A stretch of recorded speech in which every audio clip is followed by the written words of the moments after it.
Welcome.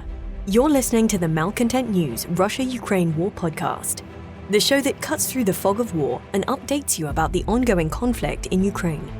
Don't forget to like, comment, and subscribe on Apple Podcasts, Spotify, and Google Podcasts. Hello, I'm Marina Yevshan, your host of the Russia-Ukraine War Report podcast, and today is April the 9th, 2024. It has been 3,725 days since Russia started covert military operations in Crimea, 10 years and 49 days since the start of the Russia-Ukraine war, and 2 years and 46 days since Russia expanded its war of aggression. Today's podcast looks at events that happened on Monday and Tuesday morning. During the podcast, you will find the Russia-Ukraine war map helpful to visualize the areas discussed. A link is in the podcast description. There are many map updates today. The Russia-Ukraine War Report is compiled by our team from around the world. Today's report includes information from our direct contacts and journalists in Ukraine, the Russian Ministry of Defense, the General Staff of the Armed Forces of Ukraine morning reports, operational commands north, south and east of Ukraine, open source intelligence, our in-house team of analysts and geospatial experts, and pro-Ukrainian and pro-Russian male bloggers and social media channels with a track record of trying to be accurate.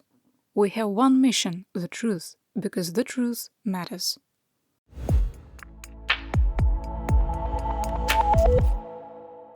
Here is my daily assessment, which hasn't changed much from yesterday. If you want to skip ahead, it's okay, I won't even know. 1. Based on multiple reports that the United States has set multiple restrictions on what military equipment can be provided and how it can be used due to a misguided fear of a Russian tactical nuclear strike, the world is caught in the mutually assured destruction instability paradox. 2. We maintain Russia is setting conditions to capture Chasiv Yar, regardless of cost. 3. Russia is also setting conditions in 2 additional operational areas for future wider attacks, but we continue to question how much combat potential will be available to expand current operations this summer. 4. Russia's trampling of international humanitarian law has been accelerating since March the 22nd.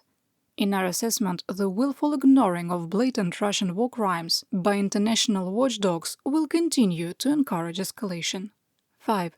The disjointed response to Russian aggression by Ukraine's allies continues to embolden Moscow, leading to the most serious airspace violation of a NATO country since Russia expanded its war of aggression on February the 24th, 2022.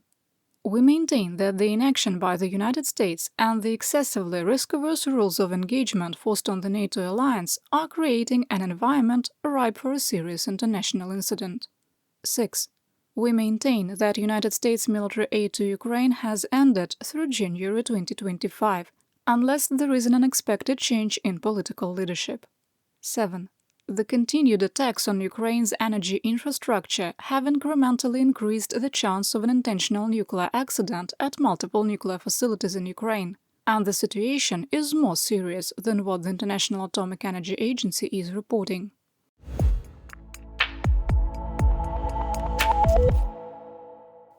We start today's report in Luhansk Oblast, in the Kremenna area of operation (AO). Russian forces launched a single attack east of Terny and Yampolivka, briefly broke through Ukrainian defenses, but were pushed back by one-way drone strikes and artillery. Based on the new intelligence, there was a minor change to the war map east of Yampolivka. In the Siverskoye of Luhansk Oblast, Russian forces continued their attacks southeast of Bilogorivka and were able to advance to the east slope of the choke mine Tarakon.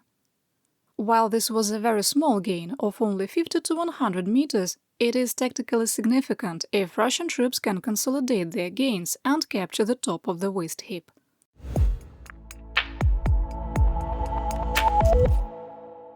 Moving to the Donbass, starting in northeast Donetsk Oblast. In the Siverskoye, Russian attempts to advance in the direction of Verkhnyokamyansk and deeper into Spirne were unsuccessful. In the Kostantinivka AO, Russian forces continued to set conditions to make their assaults on Chasiv Yar. In Bogdanivka, Russian forces were able to occupy homes in the southern tip of the settlement, advancing from the west. At the time of recording, NASA fire information for resource management systems showed that Ukrainian artillery was striking the area held by Russia. North of Ivanivske, Russian forces have started to bypass the settlement using the tree lines and woodblocks. The advance is along the ridge over the T-504 highway, which will complicate the continued defense of the western part of Ivanivske by Ukrainian troops. Russian forces continue to reach the easternmost edge of Chasiv Yar, but danger of close airstrikes by the VKS, Russian Aerospace Forces, and indiscriminate Russian shelling are making it impossible for them to consolidate their own gains. Ukrainian forces have withdrawn from the eastern edges of the settlement due to the constant airstrikes. Local commanders said that if the issue of VKS bombings is not resolved, quote, Chasiv Yar will add to the list of cities that were first completely destroyed and then abandoned. On Monday, Russian shelling killed another civilian. Among the civilian holdouts, Lyubov Mikhailivna told a reporter, quote, "We don't have time to patch the windows. This week alone we were shelled 4 times. I am calm as long as our military is there. As soon as they bombard heavily and see that the military is leaving the city, then we will also leave." Unquote.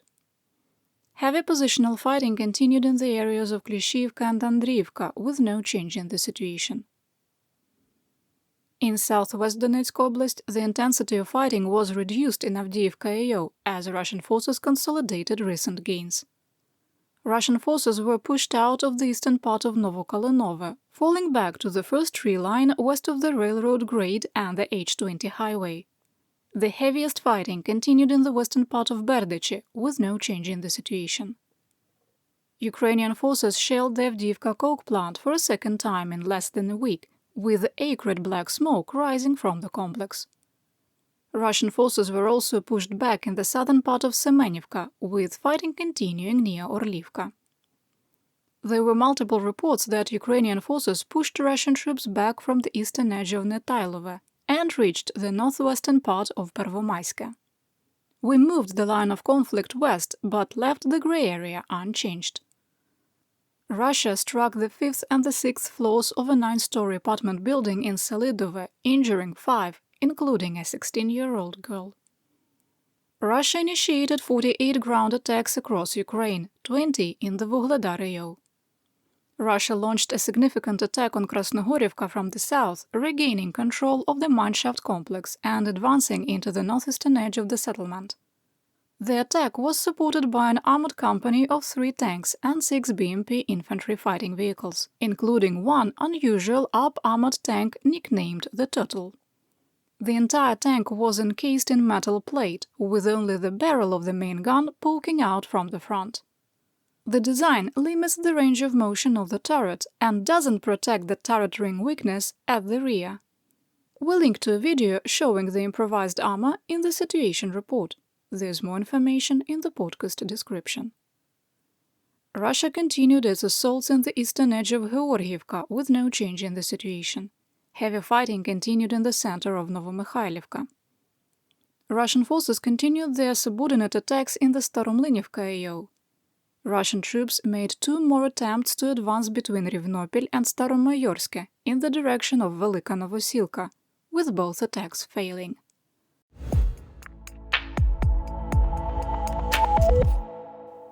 In Zaporizhzhia Oblast, positional fighting in the Orikhiv AO intensified, with renewed fighting north of Verbove and continued fighting on the southern edge of Robotine. In the early morning, Russian Shahed 136 one-way drones targeted a major high-voltage substation, with no damage reported.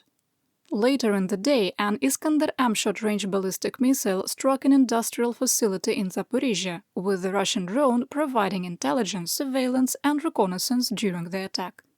3 people were killed and 8 wounded. 14 surrounding buildings were damaged, including a healthcare facility.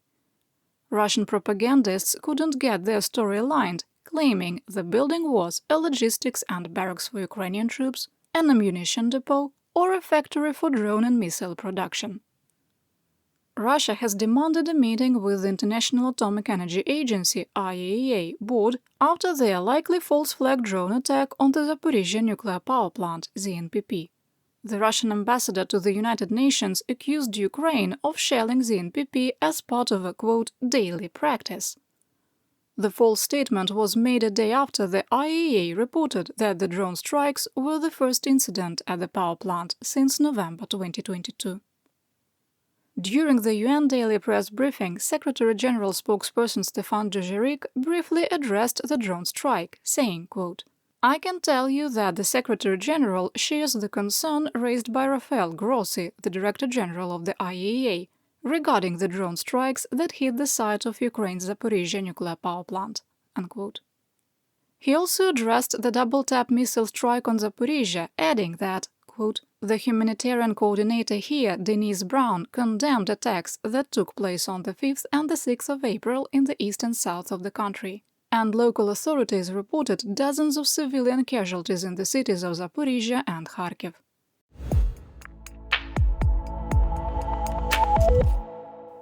I have an update on events in central, western and northern Ukraine.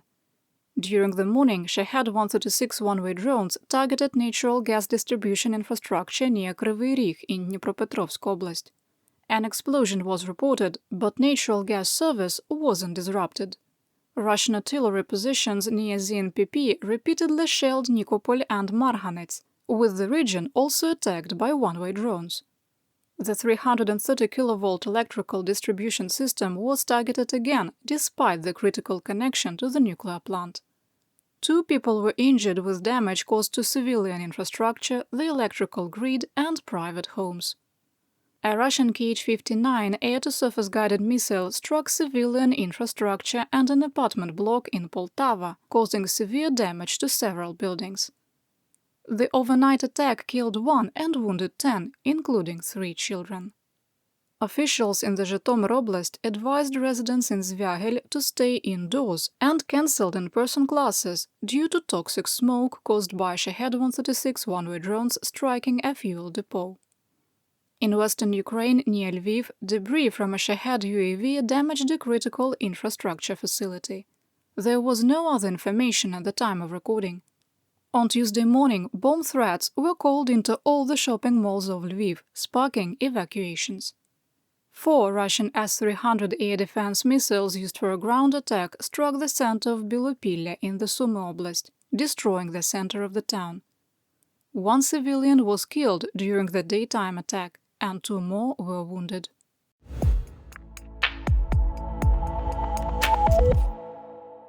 It was wild on the Russian front. And there is a lot more in the Russian Mobiks, Mobilization and Mir section of the podcast.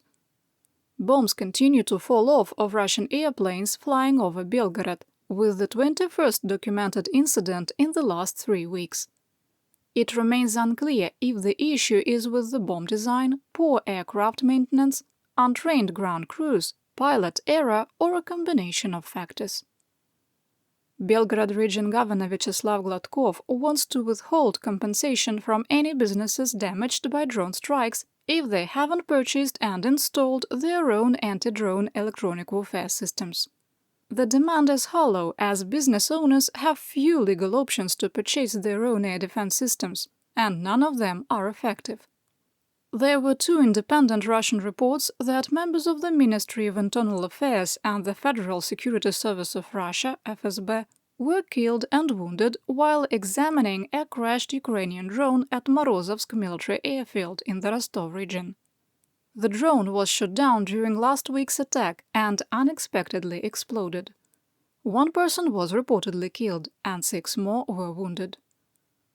The main Defense Intelligence Directorate of the Ministry of Defense of Ukraine, GUR, reported they sabotaged the Russian Project 21631 Buyan M-class corvette at its mooring in Kaliningrad. The Serpukhov was commissioned in 2015, and Russian sources reported that an onboard fire caused significant damage. We link to the video that shows a fragment of the special operation. There is more information in the podcast description. Ukrainian drones struck the Russian Borysoglebsk Aviation Training Center in the Voronezh region, with 1 striking a building. Russia claims there was only light damage to the facade from falling debris, with the Ministry of Defense reporting all drones were intercepted. You're listening to the Malcontent News Russia-Ukraine War podcast. Our team of journalists, researchers, and analysts is funded by readers, listeners, and viewers just like you. To support independent journalism, please consider becoming a patron. You can find us on patreon.com/malcontentnews.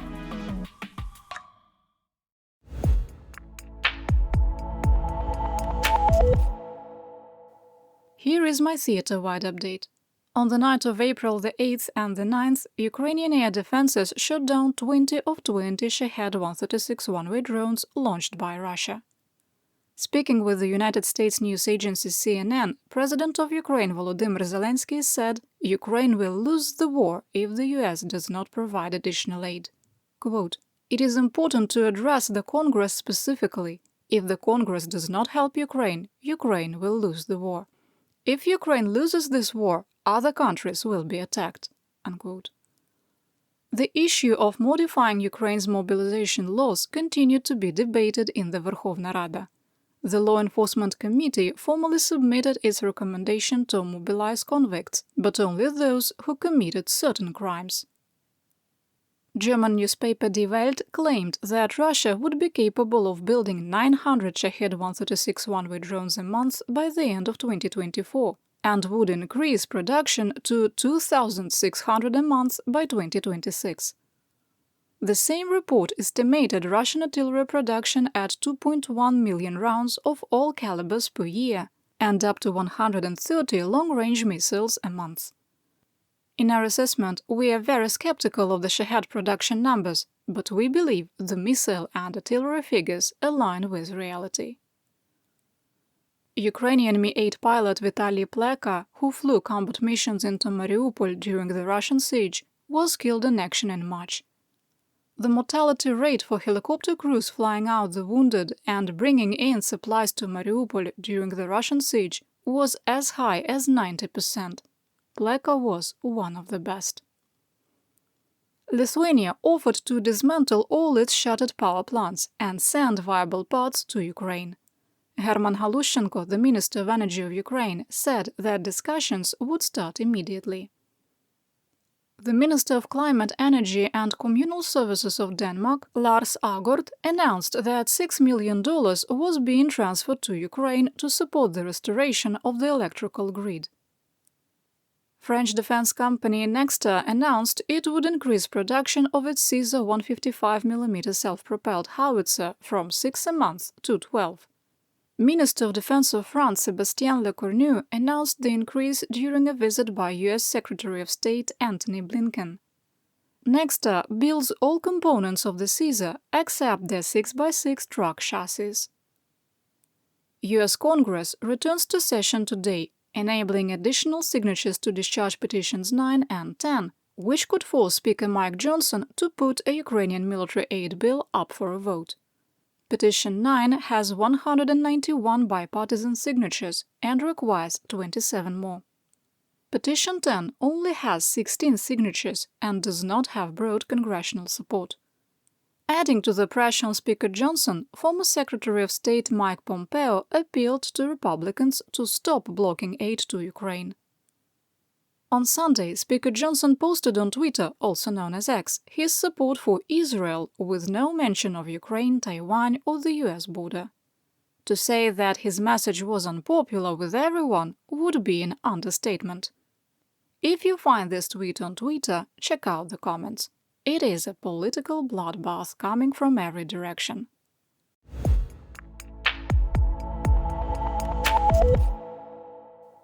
It's time for Mobiks, Mobilization and Mir. Years of corruption and how much money is going to the Russian military are on full display. In the Orenburg region of Russia, residents could no longer contain their fury at the slow response from government officials to historical flooding that has displaced up to 600,000. The governor of the Orenburg Oblast, Denis Pasler, met with a group of residents from Orsk and was immediately hostile. Attendees were not allowed to bring phones to the meeting, starting an instant argument. One resident said that they did not trust Pasler and his team because, quote, everything would be cut out later. Russian state media covered parts of the meeting and briefly reported that the Kremlin is angry at his handling of the crisis. An unnamed official in Moscow said, quote, "It is clear that the number of settlements are led by absolutely incompetent and unqualified officials. The rather harsh manner of communication with local residents by Pasler and the complete absence of any communication with the population." Unquote. Pasler responded by issuing a warning to the oblast that continued protests would be unacceptable and residents could face administrative action or arrest. A fourth dam failed, worsening the flooding in Orsk, and a major bridge over the Borovka River washed away. Residents complained about price gouging and local officials selling humanitarian aid, including bottled water, that is supposed to be distributed for free. Others are refusing to evacuate due to widespread looting. Flood waters aren't expected to peak until April the 10th and may not fully recede until the end of April. Despite warnings, protesters gathered in Orsk expressing frustration and throwing Kremlin propaganda back in its face. Quote, "When there is misery in another country, Putin sends everything there. What about the Orenburg region? Are we nobody?" One angry resident said. Others chanted, "Putin, help!" At one point, the Ministry of Internal Affairs had to blockade the city council building as protesters chanted for Mayor Vasily Kozupitsa. Protesters demanded entry, telling police, quote, "No one will kill him, we'll just slap him on the cheeks." Another appealed to the local police, quote, "Friend, there is no point here. Shit is happening here. People are drowning here. Grannies are f***ing dead. Who the f*** are you protecting?" On Russian state media, the director of construction who oversaw the building of the levees and dams blamed rodents and beavers for the failures, adding that his company only guaranteed the work for 3 years. We link to the video of that interview with English subtitles in our situation report, and it is a must-watch just for the reactions of the reporters. As if there weren't enough problems in Orenburg, Russian mixed martial arts fighter and defector Alexei Kiser announced he wanted to join the Ukrainian military. Kiser fled to the United States in 2022 as a political refugee and wrote a plea to support Ukraine in February 2023. Russia responded to his announcement by having the Ministry of Internal Affairs in Orenburg detain his parents for questioning. In the Smolensk region, the Panin Bridge in Vyazma collapsed due to a structural failure, damaging a gas pipeline and railroad infrastructure. Residents have complained for years that the bridge was in poor condition, even after repairs were done in 2018. 1 person was killed and 6 wounded, and railroad traffic on the line between Minsk, Belarus and Moscow is blocked. A criminal investigation has been opened. In the Chuvashia Republic, 37 migrants who received Russian citizenship were immediately detained by the Ministry of Internal Affairs and brought to the Commissariat for Military Registration and Mobilization. The Ministry of Internal Affairs proudly announced their actions. Family members in Primorsky appealed to President Putin and the press to stop the forced mobilization of 119 men who are considered unfit for military service, are refuseniks, or are currently under treatment for major injuries sustained while fighting in Ukraine. 4 women made a video stating, quote, "We support our armed forces, but the events that take place in military unit 16871 are a crime." They are always so close to understanding the situation, but still so far away. Family members claim they had already appealed to the Military Prosecutor's Office and the Investigate Committee, who refused to consider their complaints. For the first time since July 2023, the official private military company PMC Wagner Group Telegram channel announced it was recruiting for all positions in Africa, with a special need for translators and doctors.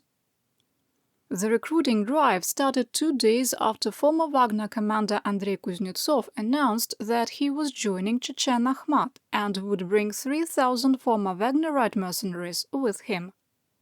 Previously, Kuznetsov tried to join PMC Convoy, founded by former Wagnerite Konstantin Pikalov before the Prigozhin insurrection, and it is unclear why he was rejected.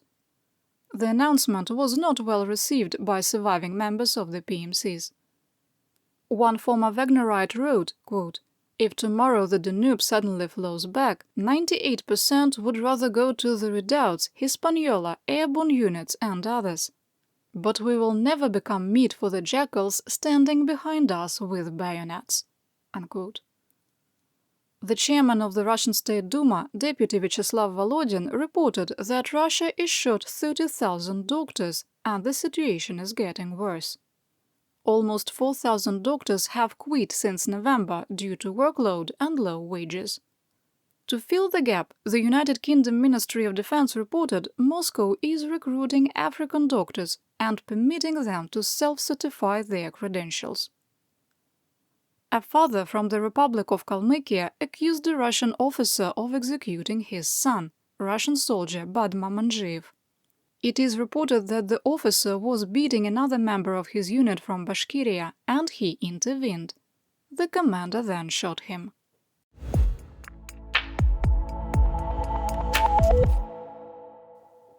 In our War Crimes and Human Rights section, we sometimes discuss atrocities, gender-based violence, torture and human suffering. Today's podcast contains mild descriptions of war crimes that some may find disturbing. We have reviewed a video that appears to show 2 wounded Ukrainian soldiers near Krynky being executed. The video was released by Russian sources a day after a video appeared showing 3 Ukrainians executed by members of the Russian 328th Regiment. In occupied Zalizny Port of Kherson Oblast, Russian soldiers were accused of executing a married couple in the courtyard of their home. The victims were in their 50s, and there was no reason given for the extrajudicial killings. In occupied Kadiivka of Luhansk Oblast, 3 Russian soldiers are in custody for the murder of pensioner Oleksiy Kirichenko. On April 1st, the soldiers broke into his home and dragged him away. The trio reportedly confessed to the murder, claiming they threw Kirichenko's body into a pond. After Russian troops occupied Avdiivka and major fighting ended on February 19th, Russian officials and propagandists claimed that all remaining residents would be evacuated due to the living conditions. Prepare to be shocked. They lied. Avdiivka has become the new Mariupol for propagandists, where aid distribution to the residents who were promised evacuation is broadcasted by Russian state media.